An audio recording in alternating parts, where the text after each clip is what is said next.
السلام عليكم ورحمة الله وبركاته. قبل ما نبدأ الفيديو النهاردة عايزك منك تصلي على النبي وتشترك في القناة حالا. يلا يا عم اشترك في القناة. طب تعالوا نخش على حلقتنا على طول. النهاردة معنا مباراة مهمة جدا، مباراة ليفربول وايفرتون. المباراة هتتلعب اليوم في الدوري الانجليزي. تبدأ المباراة على الساعة 2:30 بتوقيت القاهرة والسعودية.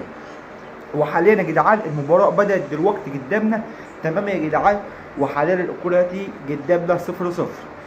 طبعا محمد صلاح، الناس بتطمن على محمد صلاح. محمد صلاح في التشكيلة الأساسية ونازل يا جدعان، وإن شاء الله يقدم مباراة قوية جدا جدا. كل الجماهير المصرية والسعودية والكويتية والعربية مستنية كلها محمد صلاح ان هو يقدم مباراة قوية جدا جدا. وان شاء الله اللي احنا نشوف ده النهاردة مباراة طبعا مهمة جدا جدا في الدوري. ليفربول رقم 1 في الدوري، نتمناه ان هو يكمل هذه المهمة بخير. وبس كده، دي كانت حلقتنا. صلى على النبي عليه افضل الصلاة والسلام، والسلام عليكم.